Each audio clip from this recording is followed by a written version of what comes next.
This past summer, I had the opportunity to visit Perugia, Italy. My time there provided me the chance to reflect upon what is transient and what is permanent about religion, and what it is exactly so many of us celebrate this time of year. Perugia is a relatively minor city in northern Italy, about 2 hours north of Rome. If you've heard of it, it's probably only because it was the site of a crime that grabbed international attention about a decade back. I know it because I have a friend who lives there. We were in graduate school together, and after we graduated, I headed here and he headed there. He's an Italian citizen who directs a study abroad program that connects students from the United States to Italian academic institutions. My friend's position has prompted him to learn almost everything there is to know about Perugia. Walking through it with him is an experience. It's not a large city. Located on top of a small mountain, it is a winding maze that spills down the high ground into the flat land that surrounds its historic heart. And what a historic heart it is. As a settlement, Perugia dates back well over 2,000 years. The walls built by the Etruscans, the civilization that came before the Roman Empire, still stand. Despite multiple invasions and numerous internal conflicts, their stone continues to ring the city. It's possible to walk through a rock-carved gate that has changed little from when Caesar Augustus restored it after one of Rome's many civil wars. Moving through the city is like traveling through time. There's an inn where the great writer Alexander Dumas stopped. Over here we find a ring affixed to the old city hall. It's what remains of the city's stocks. On the other side of the building, the Via della Gabbia, the street of cages where the condemned once were placed on display for all to see. This way we find something far less gruesome. It's a fabled fountain. Built in the 12th century, it celebrates the now vanished wealth of the city's once merchant elite. An incredible feat of engineering, it draws water uphill without the use of any pumps. There are statuettes for much of what used to be good about Perugia: fig harvests and freshwater fish, wine and plows, astronomy and philosophy, the old crafts and the ones that have endured. Come this way and we can see some of the few remaining marks of Mussolini. There's a stone symbol that's been set up too high that it can be disfaced. And there are bullet holes to remind us of the struggles between the black shirts and the anti-fascists, and the rest of the fascist symbols have been broken down back into stone. But something you might find particularly interesting is the big cathedral that sits in the center of the city. It's right at the top of the plaza, right by the fountain and across from the ancient city hall. Here's the thing about the cathedral. The building itself is not that old, well, at least by Italian standards. It was completed a scant 700 years ago. But the site itself used to be a Roman temple dedicated to Athena. And before that, it was an Etruscan one. And prior to that, well, archaeologists think that it's been some sort of sacred site since whenever it was human beings first came to live on top of the mountain. They probably gathered here to worship the sun. The earliest languages and stories that were used to bless this place have all been forgotten. The holy whispers that gave the mountaintop its first names have vanished into the wind. But there remains something about the spot here at the highest point where you can climb the steps and gaze down the plaza, watch the young communists sell their newspapers while a jazz band strikes up and the venerable and the fashionable sip their espressos, and see life play out. Standing on the steps next to my friend as he described the city he loved and reflected on the religious mysteries that have disappeared into the temporal frog reminded me of a story related by the great Italian philosopher Giorgio Agamben. He learned it from a scholar of Jewish mysticism named Gershom Scholem, who in turn learned it from a Nobel laureate, who in turn learned it from his father, who was probably a rabbi. And his father may have been told it by one of the characters in the story, Rabbi Israel of Rishon, a mystic from 19th century Ukraine. The story might be familiar to a couple of you. I shared it in another sermon some years back, and it runs something like this. Long ago, when the Baal Shem Tov, the founder of the spiritual movement within Judaism known as Hasidism, faced a difficulty, he would go into the woods. There was a certain sacred place.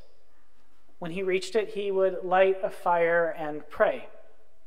And the difficulty that he struggled with would be overcome. When he died, his disciple would go to the same place. And he would say, we can no longer light the fire, but we can pray. And his difficulty would be averted. Now, the Baal Shem's disciple died, and his disciple, the third generation, traveled to the place in the woods. And when his time came, he said, we can no longer light a fire, nor do we know the secret meditations belonging to the prayers, but we know the place in the woods, and that can be sufficient. And so it was that it came to be Rabbi Israel of Rishon's turn. A disciple of the fourth generation, his master, the disciple of the third generation, had somehow failed to tell him where the place in the woods was. And so all he could do was say, we cannot light the fire. We cannot speak the prayers. We do not know the place, but we can tell the story of all of this. And in the tale that is told, that was sufficient. Now, in the philosopher's interpretation of the story, this is what happens. Once there was a mystery, let's call it fire, to which the great spiritual teachers of the past had access. In Hebrew, the words Baal Shem Tov mean the master of God's good name, and the Baal Shem is reputed to have been one who was so blessed that he could speak directly with the divine and commune with the angels themselves. But over time, the connection to the mystery, the story suggests, has been lost. Rather than the mystery, only the legend of it remains. It's not a bad metaphor for the way many people approach revelation, the divine breaking into the world, the opening up of possibilities beyond what is deemed possible. In many accounts, revelation is described as something that happened once upon a time. It's no longer ongoing. Most scriptures are meant to recount miracles that happened long ago, not ones that are happening right now. All we are left with in them is the stories. This is one version of the secular, the absence of the sacred. And I should note that my friend is not religious. Neither was anyone else I met while staying with him. The Catholic cathedral for them is an almost archaic curiosity. It's the site of something that once meant a great deal to so many, but with each passing generation is losing more of its significance. Yet at the same time, the cathedral set much of the city's civic pattern. Or rather, the sacred space that it occupies has shaped the city's very marrow. While few people continue to attend the Catholic Church, the building itself remains the center of Perugia's social life. Follow any of the winding streets uphill, and you will eventually arrive at the worn-out stone steps. There's something from the story of Agamben, our philosopher, and the enduring way in which the cathedral shapes the structure of the city, which is suggestive to me of the holiday experience at this time of year. Do you have a sense of that? This is a time of year when so many people celebrate Christmas in a fashion that bespeaks of secularization, the evacuation of the religious from the ritual. The present incarnation of Santa Claus is almost an invention of 20th century capitalism. The winter holiday has as much to do with consumerist consumption as it does with any celebration of revelation. The glitz, the sparkle, the incessant refrain of holiday sales are almost enough to make me sympathetic to the old New England Puritans' desire to do away with the Christmas holiday. They viewed it as a great dishonor of God and a distraction from authentic religious practice. Bah humbugging aside, for a lot of people, Christmas does not have all that much to do with Christianity. Looking at the bright lights and decorated trees, hearing songs about Rudolph and Frosty, I can understand where the evangelicals get their demand that we put the Christ back in Christmas. Not that as a Unitarian Universalist, I have much sympathy for them. Our tradition has long attempted to separate what is transient from religion from what is permanent or enduring. And we've concluded that particular forms of religion, the forms that religion take, are transient. They shift from generation to generation, but that the religious desire is permanent. Back to our cathedral. Located as it is on a spot deemed sacred for 100 generations. That space has been a place to encounter the holy, even as understandings of the nature of the holy have shifted across time. The earliest sun worshippers gathered there. We know not exactly what they did, but perhaps we can imagine their rituals, perhaps coming together in a circle at the turning of the year, keeping vigil and waiting for the return of the sun on the darkest night. Then came the veneration of equestrian gods and goddesses, deities who are quite similar to those found in Greek mythology. They were replaced by veneration of Athena, immortal patron of wisdom and warfare. In time, she gave way to the Christians' crucified Christ. And now the spirit of the city has turned to some kind of humanism, where celebrations and daily rituals are tied as much to celebrating human beauty and what we make as anything else. These days, Perugia is best known for its international jazz and chocolate festivals, both of which occur right in front of the cathedral. The transient and the permanent, the slowly shifting significance of the site of the cathedral, Agamben's story, what do they suggest to you? To me, they suggest that there is something, we can name it fire if we wish, or the holy spark within, that we seek to connect with. The rituals we use to seek that connection may shift over time, but the desire remains the same. I detect this sentiment in Joy Harjo's fine poem, Morning Song. There she writes of the possibility inherent in the red dawn, and how that possibility, that sacred moment, is present for the child stirring in the web of your mother, and the old man turning to walk through the door. For each, she suggests, there is something sacred to be found in the world.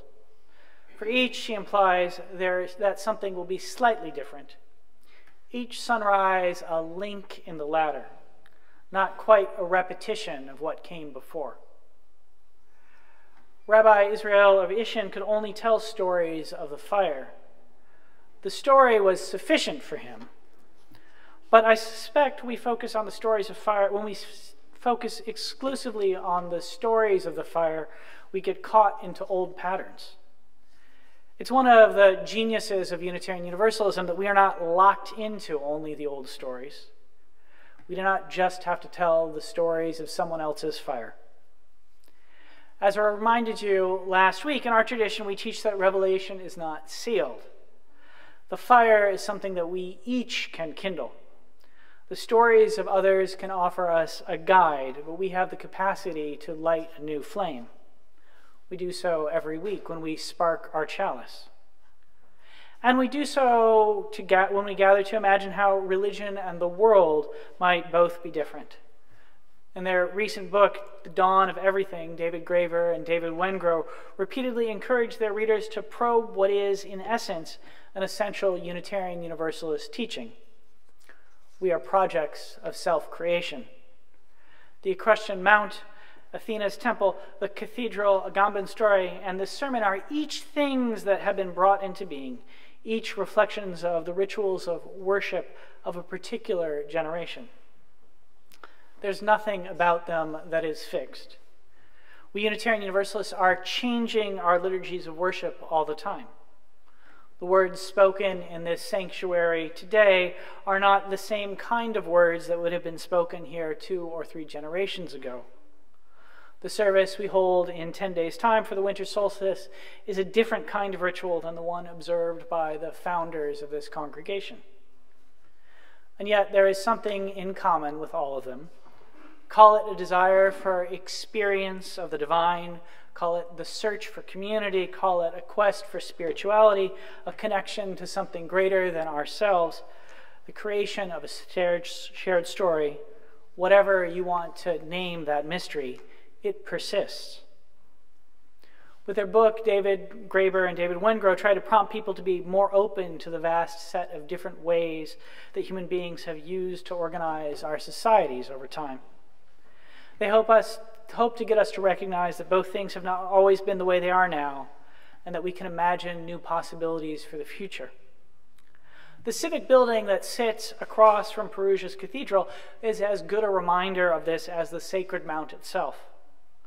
Over the millennia, the city has been an independent republic, part of the Roman Empire, ruled by merchant princes, run democratically, controlled by aristocrats, a vassal of the Pope, and a portion of the nation of Italy. The transient and the permanent. I've said all of this because at the winter holidays, at the turning of the year, we each are challenged to reflect upon what is transient and permanent in our lives. How will this holiday season be similar to ones that have passed for you? How will it be different? These questions can be difficult to face. They can remind us of those who have gone before. They can also be times of celebration when we celebrate what is enduringly permanent in our lives, a sense of fellowship, a sense of love. But the world is ever shifting, and little is permanent. What is lifted up in one generation might be forgotten in another. So I end my sermon with an invitation and a blessing. The invitation is this. I invite this today to be an opportunity to reflect upon what is transient and what is permanent about the holiday season. What is it that endures year after year, generation after generation? What do you hold on to from your childhood? What do you want to pass on to those who will come next? What do you want to let go of? What connects you with the highest, the sacred, and what does not? What is important to you at this time of year, and what is not? The transient and the permanent. Our Unitarian Universalist tradition invites you to ask and answer these questions. Instead of taking the holiday as set, we recognize that it is much like the Mount of Perugia, changing over time, but still centered on some mystery, be it the mystery of the divine, the mystery of human beauty, or the mystery of another sunrise. The blessing.